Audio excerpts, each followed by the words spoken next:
Al Jazeera Podcasts.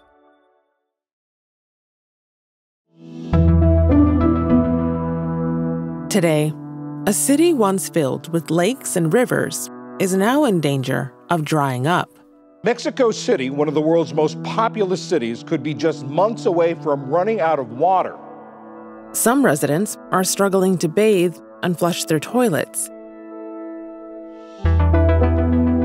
I'm Malika Bilal, and this is The Take.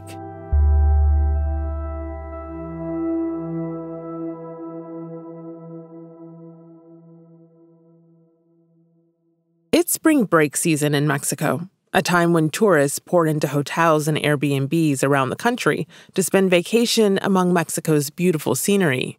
It was great. It was so fun. We got home last night around 1, I think, or 1:30. I think it was 1. And Ryan had the great idea to take a shower. I had to because someone spilled a drink in my hair and on my feet.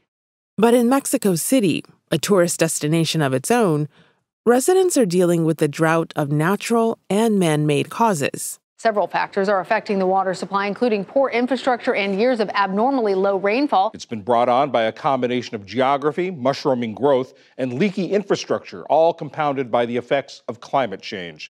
So what's being done to prevent it from getting worse? I talked to a reporter who's been looking into it. My name is Alejandra Cuellar. I am an environmental journalist. I work for Dialogo Chino. We are an international environmental outlet, and I've been living in Mexico City for 6 years now. So then you are well aware, not only because you've been reporting on this, but because you are living there, that Mexico City is now facing a potential day zero.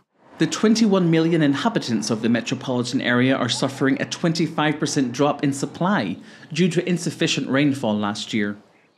It's a term that's been used by local media outlets and even the former head of the Mexico National Water Commission. So when it comes to water, what does day zero mean? So day zero is an interesting concept. Basically what it means is a time at which water does not run in homes anymore. You go to take a shower or you go to your bathroom, you open the tap and there's no water. So water has to be rationed and water has to be provided. And in some ways, that's what's already happening in many, many homes across the city. So it would be kind of like a total lack of water, of running water. That's what it means. What's interesting is that you said some residents of Mexico City are already dealing with their own day zero. What are people struggling with when it comes to water access? There are different situations. I've always said that this is a class issue. So people who live in lower income neighborhoods so there's Mexico City and Mexico State, the surrounding states. People have been experiencing water shortages for years. People have been living without running water for 5 years, some people. So there's people who really have to take many hours of their days to acquire water. So there's different stations that provide water, trucks that bring water through, but they're not consistent. Residents gather with their buckets, waiting for the water truck. Neighbors have started to fight over water in this Mexico neighborhood. Protests have even emerged. So it's kind of a really anxiety-providing situation to not know if the truck is going to come today because, you have to do your dishes, you have to take a shower, you just can't stop life. And I think the thing that is starting to happen now is that this situation that used to be maybe more confined to lower income neighborhoods is starting to spread to just more neighborhoods. But it really has been happening for, I would say, even maybe more than 5 years. But in the last 5 years, it has gradually become more serious. And we're hearing reports that now even wealthier communities are now facing the effects of a water shortage. What has that looked like? Because you have friends that have had to deal with that, right? Yeah, one lives in a neighborhood called Santa Maria Escapotzalco and Coyoacán. And they just basically one day you go to your tap water and there's no running water. So, it's having to figure out, well, how does this work now? What are the steps I have to take? Who do I have to call? How do I acquire water? For, in terms of drinking water, The drinking water in Mexico, you can't really drink it from the tap. That has always been the case. So, people are having to acquire drinking water outside. That is not too abnormal. But for washing dishes, for even the bathroom use, it's having to acquire water in a different way. And so, I think it's kind of a window into what other people are going through. You've talked about this divide, but I'm wondering if you can talk about the roots of it and why there is this divide, because we know that there are indigenous communities in Mexico City, one in particular, the neighborhood of Xoco, that's been struggling with water supply because of a luxury building and shopping mall. We have this big problem because in the town of Xoco, we have big buildings. One of them, you may have heard of it. It is the mythical tower, which is managed by the real estate investment company Fibra Uno. This tower consumes 5 million liters of water a day. So we are suffering from this liquid because of the issue with them.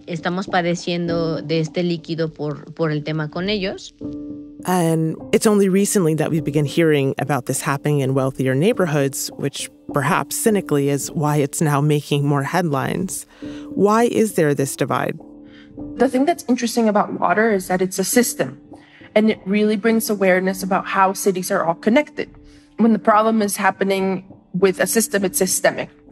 And in order to understand, you have to understand how the water is supplied in Mexico City. So there are a variety of wells and aquifers, and water comes from these aquifers. And so there is one in particular called Cutzamala, and it supplies a large portion of the city, and that one is drying up. And this is due to climate change in part, but it's over-exploitation, and it also has to do with the growth of the city itself and the way that the city has developed. It has over 22 million people if you count, the outer Mexico state. If you look at the way that the city developed in this kind of maybe chaotic way, then you start to understand the way that water works. So people would come in, throughout the years, maybe lower income people from the countryside, indigenous populations, and settle in the city. And so oftentimes when they didn't have the resources, they couldn't move into a really nice neighborhood. They couldn't acquire these services or move into a building that had all these services. So all the things that maybe some people take for granted, having running water, these services were not provided, were not available. After the break, what's causing the water crisis? And what's being done to fight it?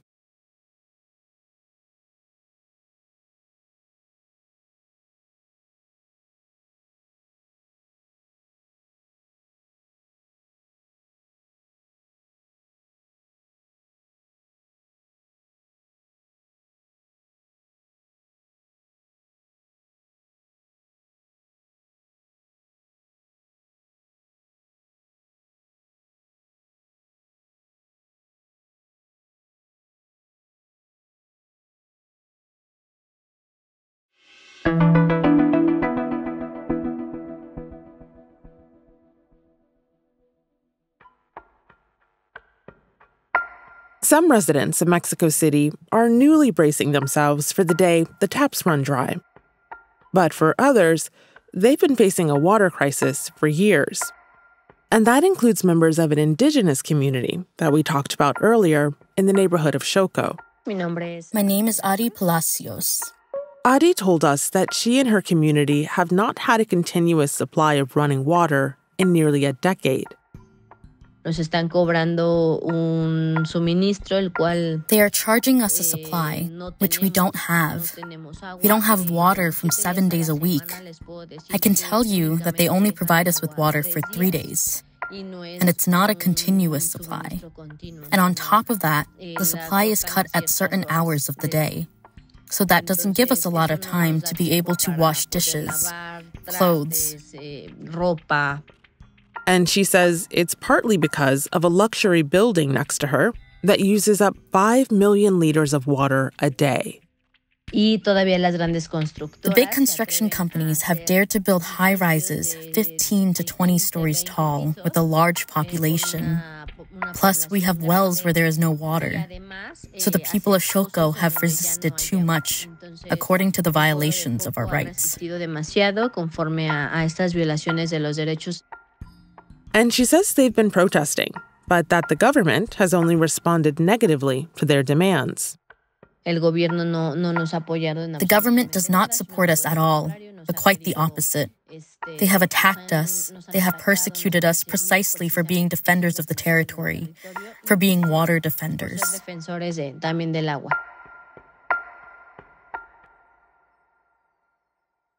So, Alejandra, some would say that this isn't just a modern contemporary issue in Mexico City, which used to be filled with lakes and rivers that connected to each other. And now those have been replaced by streets named after those lakes and rivers. What happened? So, Mexico City used to be on Texcoco Lake. And as you said, it used to be all connected by rivers. And I've always thought of it a bit as like a kind of Venice. The city is perched atop a complex system of underground rivers that have been flowing for centuries. These rivers, once the lifeblood of ancient civilizations, are now forgotten, lost to the annals of time.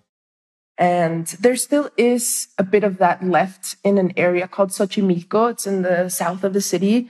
So people go there. It's a tourist attraction, and you can take a boat, and they take you through these channels that are all connected. And so they used to say that you could do that throughout the city. You could go on these channels. It's extremely beautiful also. And so what happened is when the Spanish moved in with colonization, they started creating their own style of what was appropriate for a city. And there were problems with flooding, and maybe it just wasn't the style of living that they wanted to have. So they started drying up these rivers slowly. It's a strange part of Mexican history. And as I said, the water problem is complex. It's climate change. It's, of course, an inefficient system that has to be said as well, low budgets on the National Water Commission. But this history also plays a part because the city was so completely changed from its natural ecosystem that there's an overexploitation of the aqueducts, and it wasn't also a natural kind of development. So when we talk about water shortages, that's usually somewhat climate related, a drought. But you're bringing up the growing population and how the system of pipelines that provide water are built. Can you tell me more about how those pipelines work or don't work, and how they're a part of what's going on now in Mexico City? Definitely. So yeah, there is less rain. That's reality right now. But there are some really striking numbers that, when you look at them, you say, wow, it really is a systemic problem, as I said. So about 40% of water is actually lost in leaks in the underwater pipe system. And this is really striking because you say, wow, that's almost half of the water being lost.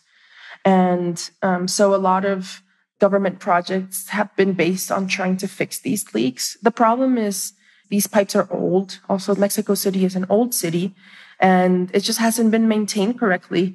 CONAGUA, which is the National Water Commission, has had their budget slashed by the current president, Andrés Manuel López Obrador, and it's been years, right? And the other part is that Mexico City is a really earthquake-prone city, and so every time there's an earthquake, these pipes suffer. But that's something that should be considered in the architecture of this, right? It's like if the city has this problem, well, it has to be taken into account. And, there are projects. There's a project called Agua para Todos, destined to fix these leaks. It's very ambitious, but, people are seeing the results. It's not working fast enough. How are residents of Mexico City taking this on to fight the water crisis?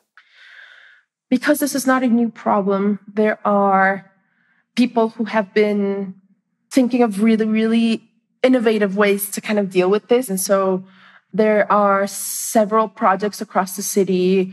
There is water capture. So there are several organizations that work with water capture. They go to houses, to people's homes, and they install these giant kind of water receptacles. And so what happens is when the rainfall comes, they collect the water, and so now they have a water source. And then they work to purify this water. So it can be used for showering, or it can be used for washing dishes. It's very common sense. You say, why are we not doing this? And there actually are projects in the works in Mexico to do this for schools. A number of schools, they had to tell the children, you have to go home. You can't come to school because we ran out of water. There's no water for the bathrooms. Oh, wow. And this, starts affecting education. And so this is a national project to create water capture in schools. It's very much in a pilot phase, but I think more and more people are talking about it. The limitations of water capture are the rainwater is not coming, consistently, and there's a season for it. But at least it's kind of taking advantage of the natural resource of rainfall. You did a whole piece on these innovative solutions. What stood out to you the most after talking to people who have decided they have to do something about this in their own communities? The way that these leaders really kind of established this close relationship with water and were kind of unafraid to look at it differently.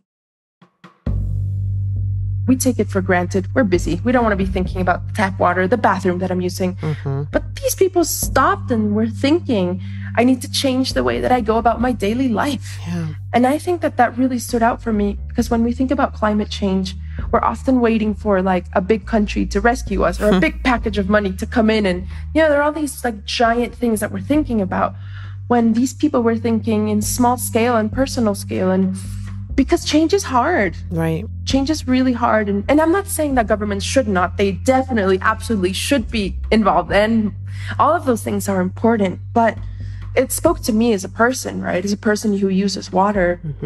What are these little changes that we can do, and how does it change our relationship to resources? There was somebody who decided to clean a river every day for the last 10 years and started getting everyone involved. And it was really hard. People didn't want to go at first. And then, for 10 years, he's been holding these sessions for people to come and clean a river. And I think what stood out for me is that, just people taking things into their hands, saying, let's not just focus on the problem. Let's think of solutions. How can we all get involved in a different way with this resource that's so actually precious and sustains life? And that's The Take. This episode was produced by Chloe K. Lee and Ashish Malhotra, with Zainab Bezer, Sonia Bagat, Veronica Campana, David Enders, Sariel Khalili, Miranda Lynn, Negin Owliaei, Khalid Sultan, Amy Walters, and me, Malika Bilal. Alex Roldan is our sound designer. Joe Plord mixed this episode. Alexandra Locke is The Take's executive producer, and Ney Alvarez is Al Jazeera's head of audio. We'll be back.